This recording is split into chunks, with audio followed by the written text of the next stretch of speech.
Hey, what's up? What's up? What's up, Metro Detroit? Jason Brown here from MetroDetroitNetworking.com and the Detroit Entrepreneur Podcast. And I'm bringing you this message to say if you haven't checked out episode number 1, what you waiting on? You have to check it out. Episode number 1, we featured Dr. Vanloon, who went from being fired as an employee to making a decision to start her own private practice within 24 hours. It's an awesome episode. Lots of golden nuggets, lots of inspiration in that episode. So check it out. Stay watching. We're going to dive right into that episode here. If you are listening on iTunes or on Stitcher Radio for Android, be sure to subscribe to our podcast, Detroit Entrepreneur Podcast, and then also leave us an honest rating and review about what you thought about this episode. But I'm telling you, it's life-changing, and it's coming up next. Check it out here. You're listening to the Detroit Entrepreneur Podcast, episode number 1, where we chat with Dr. Vanloon, who went from fired to savvy businesswoman. Let's get into it.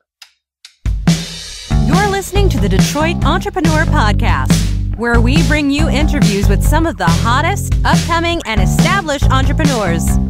From Motown to your town, here's your host, Jason Brown. All right, so we are sitting here with a special treat. In this interview, we have Dr. Vanloon, who is actually a good friend of mine before she became a doctor. So Dr. Vanloon, welcome. Hello.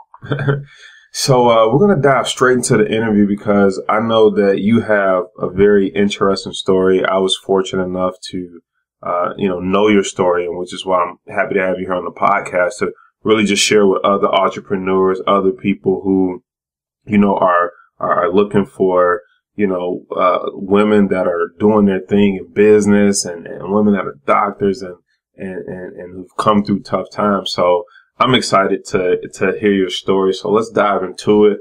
So how about you share with the people of Metro Detroit Networking and our podcast, Detroit Entrepreneur, tell us a little bit about yourself. What do you do? I am Dr. Vanloon. I am the owner of Synergy Wellness in Birmingham, Michigan.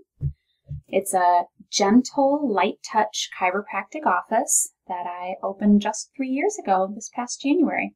Yeah, awesome. And in Birmingham, wow, look out. So how did you decide to go into practice? Because I know your story and what, I remember when I was working in the mall and selling cell phones and, you were thinking about going to school for something, but you wasn't really sure what it was. So like, how did you decide that you wanted to go into this field of practice? Did you always know? Did you know when you were going to undergrad school is what you was going to school for? How did you get led into this field? It is a really interesting story. I grew up in Pontiac, and for anyone who's familiar with the Metro Detroit area, it's a fairly low socioeconomic area. Most of my classmates in my high school didn't go to college or didn't get an advanced degree after they finished, and I was just like them. I didn't have the drive, I didn't have the ambition. I was happy working a little job, making $20,000 a year. I was happy doing that. I had a kind of reliable car, I had some friends, I had a little apartment. I didn't have a lot of aspirations until I had a health crisis. And in the health crisis, I started looking for ways that I could get help. And there were drugs, there were surgery, different things that I could look at that were really invasive and really detrimental until I found chiropractic. Once I started seeing a chiropractor, it made a gigantic impact in my life. And prior to that, I had just taken a class here and there at community college, figuring someday I'd get a degree for something, but I didn't have any idea what. And once I had this beautiful, beautiful experience with a female entrepreneur chiropractor, I decided that I wanted to flesh that out and see if that might be something to do. And she took me under her wing, took me to visit the school. And once I visited the school, it was sealed for me. It was totally sealed. And I dedicated my undergrad to the terms that I needed to meet to get there. And once I got there, it took me 6 years worth of undergrad because I worked full time and I paid for it. So it took me 3 times as long as anybody else to get through and do the same little, just slightly short of a bachelor's degree to get there. It took me 3 times as long. But I made it. But you made it. So, you said a couple of things that I wanted to just dive a little deeper into. So I feel like when people, you said you had a healthcare or a health crisis, not a healthcare, but a health scare, and that really opened your eyes. I feel like a lot of people, in the book Think and Grow Rich, they talk about being introduced to your other self when when it's fight or flight, or when you have that life or death type situation, so you took that and then it really made you determine, what you wanted to do. So what happened after that? So you had that scare, you realized, hey, this is what I want to do. So you go to school, you come out. How did you get, to where you're at now, having your own business? Because you didn't just come out and open up your own business, right? No. When I graduated, I was slated to graduate in 2009. I was able to finish all my requirements in late 2008, which enabled me to intern, or what they called preceptor, with someone. And I chose my mentor, the woman who was the reason behind why I wanted to be a chiropractor. I chose to intern in her office, and I'm so grateful that she allowed me that experience.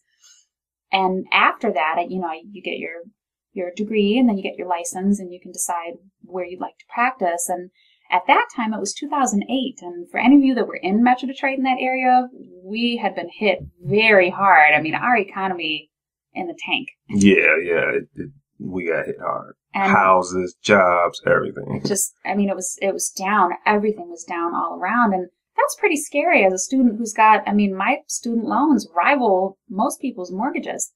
So it was a pretty scary thing to consider. I've got to come back to this area that I don't know how well I'm going to succeed in, an area where people are strapped in some areas to buy groceries, let alone to have luxury to provide quality health care for themselves.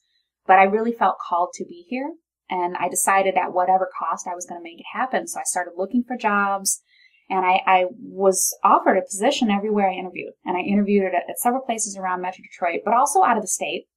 And I was offered a job everywhere. And kind of at the last minute, I interviewed at a practice that was run by one woman who was looking to replace a doctor. And she did a rather obscure technique that even within the chiropractic community, people didn't know what it was. And I ended up taking that job. So I kind of secured a job, which was really a beautiful thing in the economy that we were not thriving at the time. Right. Yeah, I remember that. So what is it about your technique? Because I know there's a lot of controversy about chiropractors, and there's a lot of, you see on TV, they grab you, they pop your bones, they shake you this way, and sometimes it looks kind of scary. But, I remember when I was first introduced to your technique, I was like, wow, I've never seen or heard of this before. So explain the specific technique that you practice in, and then why did you choose that specific technique versus the traditional hands-on style? When I was a chiropractic patient initially, 16 plus years ago, I didn't know that there were different techniques. My chiropractor, my mentor, did very, very heavy-handed manual adjusting. So the typical twist and crack that you expected a chiropractor, that was what she did, and that's all I knew. When I went to school, I started to be exposed to these different techniques, things that were really gentle but so powerful. Toward the end of school, I started using a particular technique, and then I thought I would practice that. And then I graduated and was exposed to what I do now, which is called KST, or the Corin-specific technique. That uses a little electric tool that taps. It doesn't feel like anything at all, but it is so impactful. It's very respectful of how your body moves, how your joints move, and there's no pain involved. Yeah, and I can attest to that. So I've had the tool and technique done on me, and it's different, and it did not hurt. And, I question, like, did it work, or, how did it know to tap harder, tap lighter? So can you kind of explain, like, how do you know it works? What to expect if someone came to you to get that technique done, and what should they expect, like, after the process is over? Well, the technique itself has a built-in analysis. So I don't do x-rays at the office. I do more of a physical exam. And then I analyze your body. Your body literally gives me the information I need as far as what I need to adjust, what direction that joint needs to move in, and when your visit is complete. So it really is very, very different than traditional chiropractic. So from that standpoint, my practice is very different. When people come in, generally the adjustment itself doesn't take very long, just a few minutes. Most people feel really relaxed. Some people feel energized. Other people feel like they need to sleep. Some people feel an immediate release of whatever stress is happening to their nervous system. Generally, it takes a little bit longer for your body to process the adjustment, maybe even once you've slept overnight. So that way your body's able to process and really release whatever toxins, or the fancy word that chiropractors use is subluxation, which subluxation is anything that's causing pressure on a nerve, which generally causes the symptom in your body. So sometimes after the adjustment, it might take overnight or a few days for your body to process that and release the subluxation. And I know you always say, like, drink a lot of water, right? Absolutely. So I was like, drink some water. You get cups of water right after they get adjusted. And I know on your website that, for those of you listening on the podcast here, you have some videos that actually show you using the tool on people so that they can kind of get an idea of what it is you do and what the tool is, so they don't feel like it's something scary. You actually it's really a small, unique looking little tool. Definitely. And, if you go on YouTube, you search my business, Energy Wellness Birmingham, Michigan, you'll see some testimonials and a video that really goes into a little deeper explanation and shows you what it looks like when you get adjusted. One of the really distinct differences is you don't lay down for the adjustment. If any of you have been to a chiropractor, generally you lay face down on the table or you lay on your side and a certain body part might be twisted. You might hear a crack noise. You'll probably hear a crack noise. With the technique that I do, you're standing through most, if not all, of the adjustment. Or one of the really unique freedoms that this technique allows is that we can adjust you in a position that hurts, which when you're manually adjusted, you can't do that. You need to be in a really neutral posture. However, for example, if you have pain in your wrists when you're typing on a keyboard, I can put your hands in that position. I can adjust you that way. If you are a bodybuilder and it hurts in your left knee when you squat, or it hurts in your hip when you do a crunch, or it hurts, when you look to the right, maybe when you're trying to back out of your driveway in your car, I can adjust you in all those positions. And with that freedom, it really allows us to unlock some deeper seated pain patterns. Yeah, and that's pretty unique. And we'll link to your video and your website and all that in the show notes. So if you're driving or at the gym listening to this, don't worry about trying to jot that down. So now once you've determined what industry you want to be in, you went to school for it, you came out, start working in the KST field. So I know some tragedy and some unique circumstances kind of came your way. So talk to us about how you transition from being at your current employer to being an entrepreneur, because I think your story is one that people can resonate with. So, and I'm not going to steal any glory from him. I'll let you tell the whole thing, but I'm really excited for you to share that portion with him. So talk to us about, again, transitioning from working 9 to 5 in your field. You think, hey, I graduated in my field. I had a job in my field. I'm doing the actual practice that I want to do. And then, boom, what happened? One Friday afternoon, out of nowhere, I was fired. Wow. It was, I can't say that it was completely unexpected, because the office, there was some friction there. But, in an effort to be transparent, and that's part of my spiritual beliefs, it's part of my value system for my life. I try to keep the lines of communication open with anyone that I do business with. And despite me asking, is there something going on? Do we need to talk about it? And repeatedly being told no, kind of what felt like out of nowhere, I was fired. And not only fired, but given a 2-week notice. So at that point, it was really getting close to Christmas. I'm a single woman. I don't have a second income coming into the house. That's a really, really scary thing when you've got rent and car payment and insurance, right, and a pretty gigantic student loan looming over your shoulder, to be told as a doctor, you're fired. You have a 2-week notice. Right. And that's something that is scary for anybody. Like you said, having student loans, being a single woman around the holidays. And I think that people, you hear about this happening to maybe the assembly line worker at Ford or GM. We're big, car town here, or you hear about, someone getting laid off. But when you think you reach the status of doctor, the status of lawyer, that's not normally on the front page. They're going to lay off 20 doctors. Henry Ford, you don't really see that, or 30 doctors got fired today. So it's just eye-opening that when you work a job, it doesn't really matter what 2 letters or 3 letters are in front of your name.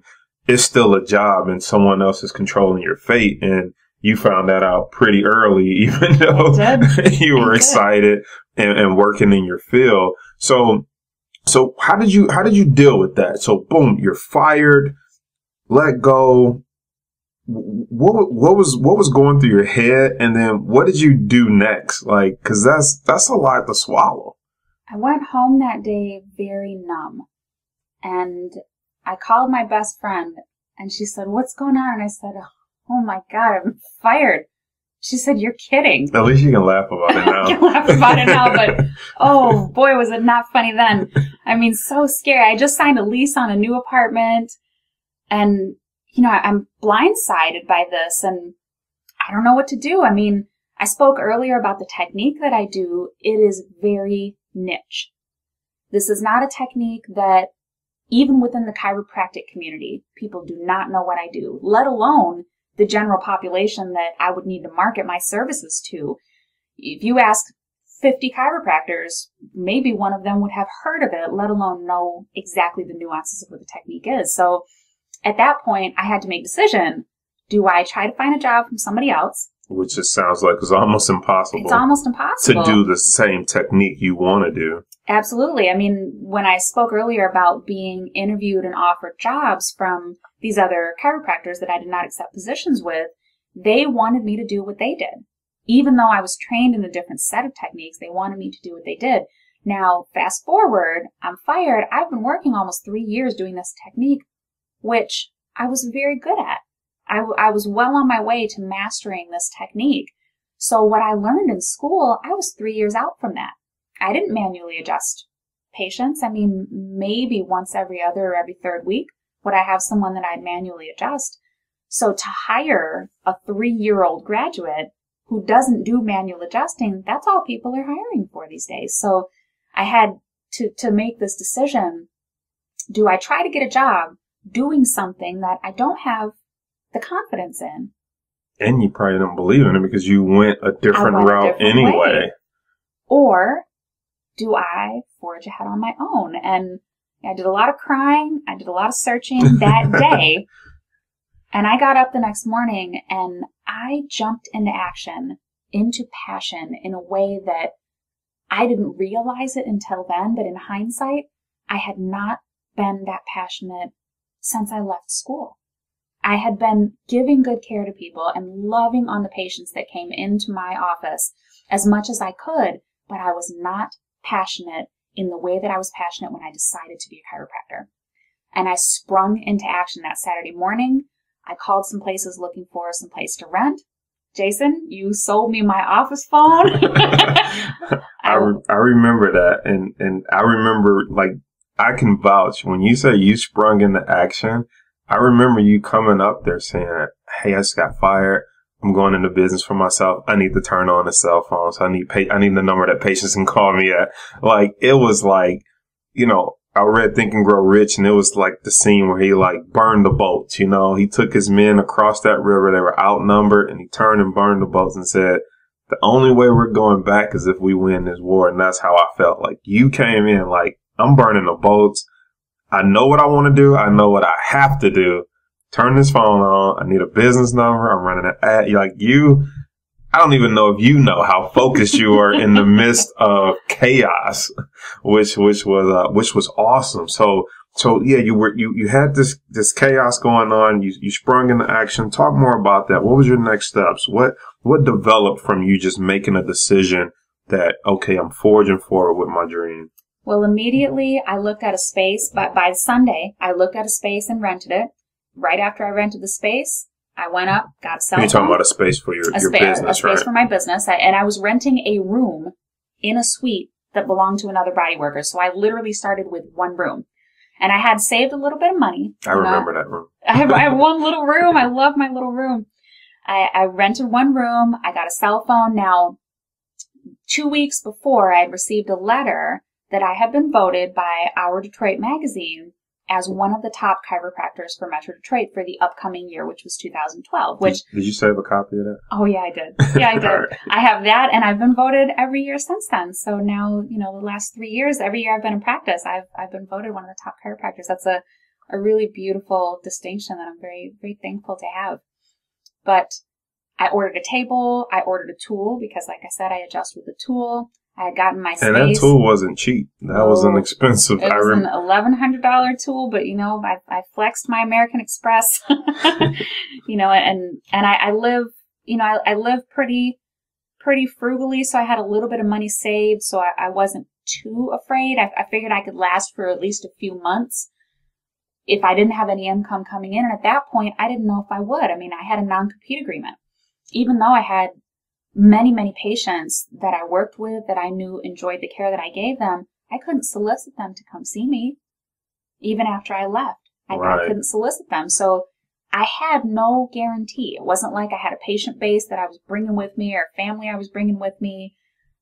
I literally was stepping out on my own on pure faith that this was going to be a success and I wasn't going to fall and break my neck. Yeah, and you started basically from scratch. No customers, no ability to market to your old customers. You couldn't even tell your old customers, hey, I'm opening a new business down the street, because that would be considered, violating that non-compete agreement. So, I mean, you literally had to build this thing ground up. So share with them what you shared with me about getting started ground up and just once you planted your flag and said, I'm moving forward, share with us what happened with the people around you and the inspiration and the love and things that happened after you decided this is what I'm doing. I really find that when you make a decision in faith, when you really make a decision in faith and you set your intention, and I'm talking a clear intention, not, I'd like to win $1 million or I'd like to drive a nicer car. When you decide this is what I'm going to do, and you start making action steps toward that thing, people will come out of the woodwork to support you. One of my girlfriends who had been a chiropractic assistant in the past, she came over probably 3 nights a week. She got off work at 4:30 and I set my hours to be open until 6:30. She came over 3 nights a week. Can I call an insurance company for you? Can I help you get set up with this new address? Can I call whoever for you? Can I fold some papers? Can I do anything? I had another girlfriend who worked for a call center. She had Mondays off. She came in every Monday, brought me a hot chocolate because it was winter when I started my business, and said, what can I do? She went to the dollar store and got me some scissors. I didn't have any scissors. Another girlfriend said, I have an old printer. I'm not using it. Let me give you that. When you put yourself out there, it's almost shocking. It's very humbling to see who is willing to put in a little bit of effort to help support you. Yeah, and when people, and that's I'm glad you shared that part of the story, because most of the time when people, like the individuals listen to our podcast, our demographics, our working professionals, business owners, entrepreneurs, startups, people who want to go into business for themselves and be, their own boss. And I think a lot of times we don't really, we look for our friends and our family to support us, but unfair to our friends and family, we haven't really planted our flag, Mm-hmm. Like you see people jump from business to business to business, which, I mean, it's okay if you just, trying to discover or find yourself. But the point is not until you plant your flag and you say, this is the one, like, this is it, that people then start to rally behind you and see like, okay, they're serious. This is the one. Let me do what I can to help them versus, oh, I think I'm going to go into business for myself. I'm not sure. Let me just go get on unemployment. No, you just made a decision and you went forward. I mean, I think you told me one of your friends, right, about the husband and the website. You want to share that? Yeah. Yeah. I was talking to a girlfriend after that and I said, I was fired. Oh no. And she's talking to her husband in the background. Carl, Laura's been fired. Oh my God, I can't believe you've been fired. And Carl's yelling in the background, tell her I'm doing her website. Carl wants to do your website. I priced out websites. They are expensive. There was no way. I mean, it would have wiped half my savings out to have an even basic website. So people that have gifts and talents, when you commit, will commit to helping you. I find that a lot of people have the unrealistic expectation that people are going to want to help you before you're helping yourself. And it's unfortunate. It's really unfortunate because it doesn't happen. When you are passionate, your passion will inspire those around you. And it's so important to have that. It's tantamount to everything else to have that passion and to act on it. I agree. Cause, if you want people to put in more work in your business than you're willing to, I know if someone came to me want me to do more than they are, I'm thinking you chose this industry, not me. You chose this path. I'm just here to help out, but now I'm leading the charge on your dream. So I want to see you do as much, if not more, and then I'll come to your support. And I think a lot of people feel like that. And unfortunately, some people feel the opposite. My friends should do this. My parents should do that. Everyone should buy something for me. But you haven't planted your flag and put yourself out there for failure and let us know that you're going forward no matter what. So most people don't rally behind you. So it's interesting how that works. So you had one office, then you moved like down the hall, then you moved to a whole nother building, right? So you grew pretty quickly in a very, very, very short time. You went from, just you being there to, now having staff. So talk about the growth from where you started to where you're at now. Yeah, like I said, I started very humbly in one little office. I had an old sofa table at home, a tall table. That's what I used as my desk. I had an office chair I literally bought when I was 19 that I used as my consultation chair. It was really a very humble beginning. And in less than a year, with putting hard work and pouring so much love and attention into my business, within a year, I had moved into my own suite where I had 2 treatment rooms and I had room for a massage therapist. I have a full-time staff that assists me now that has the same ideals that I have as far as the direction that I want my business to grow in and how I want to be able to serve people. And that is important too, to me, to be able to serve people in the way that I feel called to serve them. And when you work for someone else, sometimes you get shoved into their box and maybe you have some overlapping values, but oftentimes you don't even have that. And that squeezes the passion out of you. It just dries it up. That's probably why people go to work every day. It's it's Monday. I gotta go to work today. Can't wait till it's Friday, right? Because you're in someone else's box and it's squeezing the passion out of you, as you just said.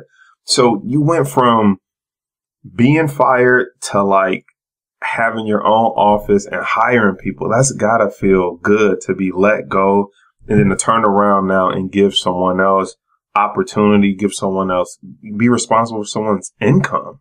I mean, so as a woman in business, being let go to moving to starting at a humble office, a second office, now having an office in Birmingham, which is, a hot city here in Michigan.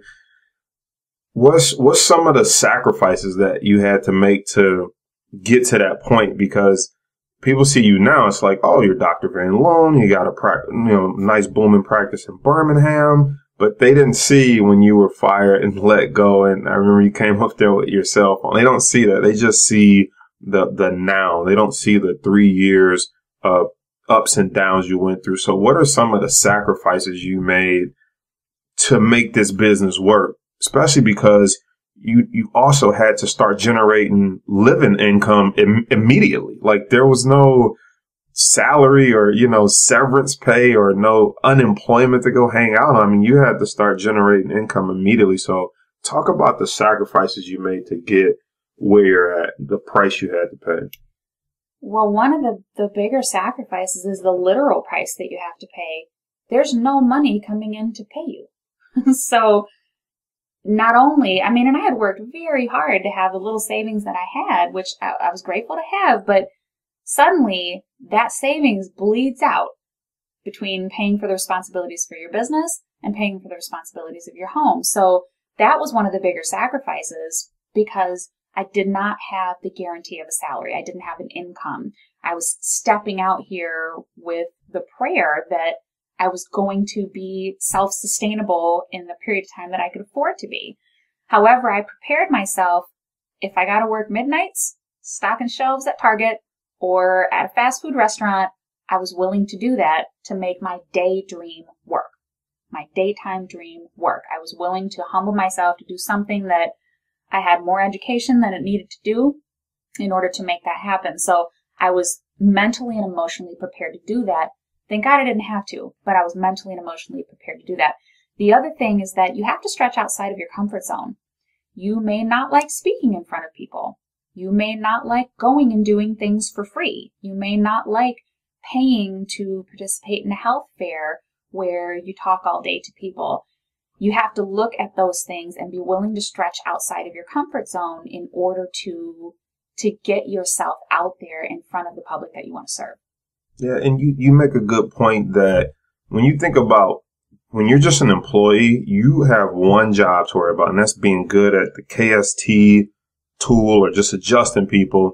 But most folks don't realize just because you're good at your job doesn't make you a great business owner. And you had to learn some different hats that you probably had no intentions of learning.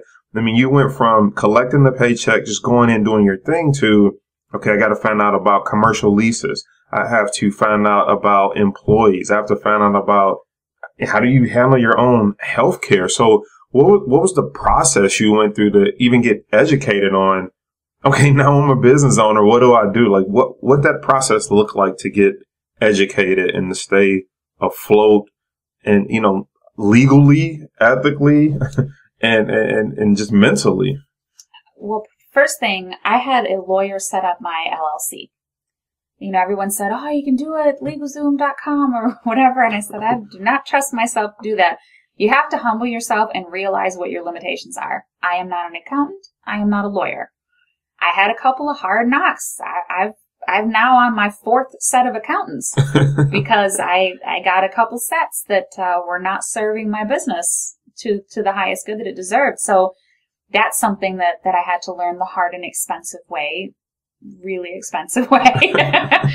But one thing that I heard when I was an undergrad, I worked as an optician. So I sold glasses for a large chain, and the optometrist that was there was very supportive of my undergrad endeavors to be a chiropractor. And anytime we'd have a patient that came in that had either experience with chiropractors or was a chiropractor themselves, and we had several patients that were chiropractors, he would make sure that I worked with them to sell them their glasses. And there was one gentleman that actually tried to hire me to be his office manager, but it wasn't a full-time position. It didn't have benefits. And I really felt like I needed that at the time. One thing that he said to me is, he said, 3 chiropractors have gone out of business in a 5-mile radius to me within the last year. He said these were men that I knew that were good doctors, that their patients liked them. They were good at what they did, but they were poor businessmen. Mm. And I had not gone to chiropractic college yet. I was still finishing up my undergrad. And remember, it took me 3 times as long to do that. So I had a long journey in that regard. But that stuck with me. Like, what do you mean they're not good business people? I didn't realize until I got to chiropractic college, they do not teach you business. They teach you how to be a solid chiropractor. If you put in your due diligence there, you learn to be a solid chiropractor. You do not learn to be a solid business person. So these were things that I had to draw off experience that I had gotten from managing an optical office to extrapolate that and apply it to my chiropractic practice. And I'm thankful for that background because some of my classmates graduated high school, got their bachelor's degree, went right to chiropractic college, and then out to try to open their own office, and they flopped. They had no life experience, no work experience, no management experience, nothing. And we didn't learn it in school. So you really could say that school teaches you to be an employee. I mean, if you really, break it down, I mean, they're training you to go get a job. Yeah, really, they are. Unless you went to the Wharton School of Business that Donald Trump or somebody went to. But for the rest of us, it's pretty much teaching you to go be an employee. Wow. So That's real interesting. So being in business, what's something that most people misunderstand, A, about being a chiropractor, and B, about going into business for yourself? Because those are two different studies. So what's one misconception about chiropractors that maybe the general public misunderstands? And then for anyone just thinking, I'm going to go in business tomorrow, what do you think you can share with them that's like that you weren't prepared for, didn't see coming, going into business for yourself? I think the biggest one really is what I just touched on, that being good at what you do does not mean that you're good at running a business, because there are so many other facets to that. And coming from a history of working with optometrists, and I worked for almost 8 years as an optician, and I had worked with dozens of optometrists, working at a retail chain. I was exposed to a lot of different optometrists, and I find that the doctor is not good with the money. The doctor's not good with the money part. And I think some chiropractors, it's the same way, because if their heartstrings get tugged on, like, oh, I can't pay my bill. Oh, okay, I'll write this off, or I'll discount it down for you, or oh, it's okay, we can just square up next time. But that's your bread and butter at the end of the day. You have to manage it like a business, not like a charity. And I think that some people do that. They get tugged on, and they feel sorry for people. And as a result, the business aspect of it suffers, which is it's really important to surround yourself by the right professionals that can support you that way. Have an assistant that doesn't mind enforcing the rule that payments due at the time of service. Kind of like good cop, bad cop, right? You perform the service, you let them go recruit the funds and send out the invoices and call people. Exactly. I mean, having someone that can aggressively but consciously do that. Also having a great accountant who knows your taxes. I got really, really burned one year by paying almost twice as much in taxes as I needed to. I mean, and that's heartbreaking. Twice of anything with the word taxes in it is a lot, unless it's a refund. Exactly. It's heartbreaking. So that's the thing. I mean, most chiropractors can't do it all themselves. And business people too, not just a profession like I have. Business people, you have got to humble yourself. Now, a little story. The singer Kim goes to my church. Mm-hmm.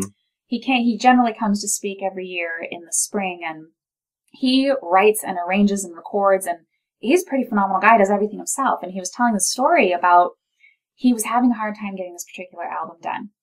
And he was struggling, and did not want to farm out some of the production to someone else because he had always done it himself. But he was at a stalemate.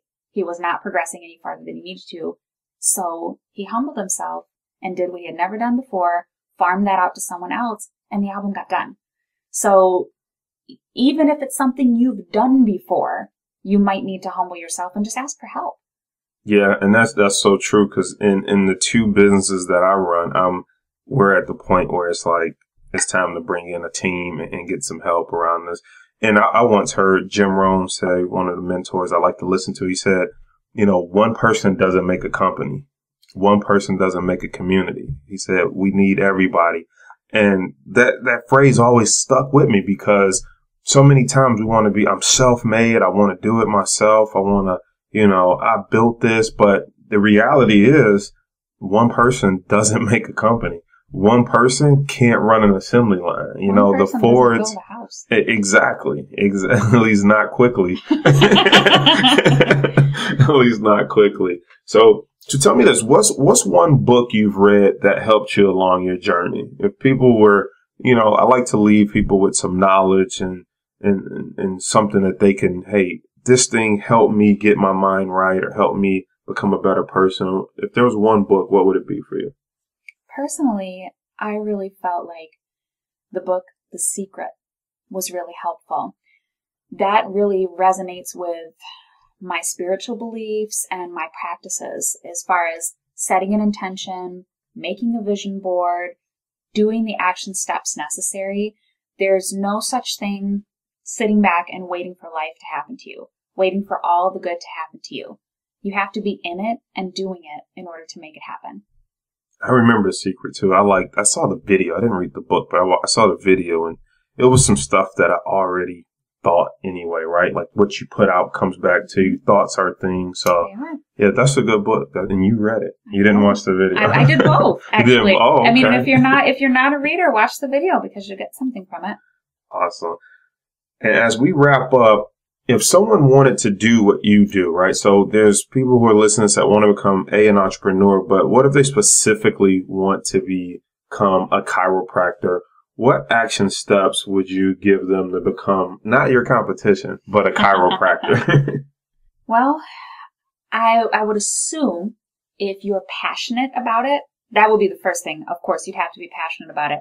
But I would assume if you're passionate about it, someone has probably turned you onto it, or you've had some kind of experience that's changed your life. Be open to the idea that your future can look different than your past. Because I didn't know that chiropractic was any different than the experience that I had. I didn't know that you could be adjusted without a crack, or without a twist, or without a pop. I didn't know that you could use a tool. These were not things that were even in my realm. So have an open mind, be a sponge, learn as much as you can, and really put your due diligence in. I like that. So those are some really good nuggets, for people out there. So where can people find you? Tell us where we can find Laura Vanloon, your website, your social media. How can we connect with you? My website is www.drvanloon.com. We have Facebook, which is Synergy Wellness. We're in Birmingham, Michigan. We have some videos, some testimonials on YouTube. It's under Synergy Wellness in Birmingham, Michigan. I am also on Twitter at Dr. Vanloon. Awesome. And we'll link all of that to the show notes on our website. Hey, it's been really, really a pleasure to have you on the show and just really share your story, your episode number uno, your number one. And I really can't think of a better person to have as number one with, seeing you go from employee to fired to, solid businesswoman with a solid practice in Birmingham, now hiring people. I couldn't be more proud. So it's awesome to have you here making history, episode number one. So thanks for sharing your story. I'm really grateful to have been a part of this, and was very thankful when you asked that I would be on the show. And I really hope that some of the words that I had resonated with somebody out there. And please, if it did, or if you have any questions or anything, I love, love, love to help. I love to serve, and I'm always open to help a fellow if I can. Yeah, and maybe they can meet you in person at one of our upcoming networking events, depending on when we air this episode. Definitely. Awesome. Well, thanks.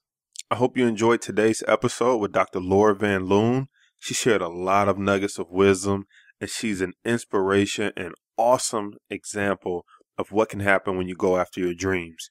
Thank you so much for taking time out of your day to check out this episode. Whether you're at the gym or in the car on the way to work or at home, thank you so much for spending some time with us here today. I'd also like to thank today's sponsor, which is thebrownreport.com, our partner company.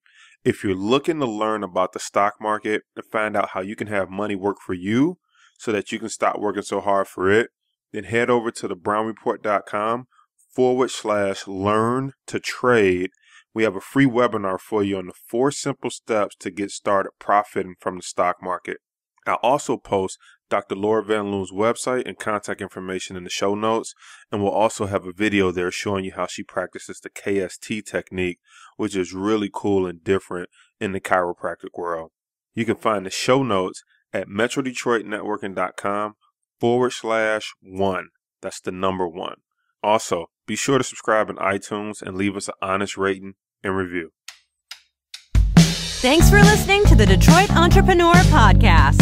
For upcoming entrepreneur networking events and resources, visit www.metrodetroitnetworking.com.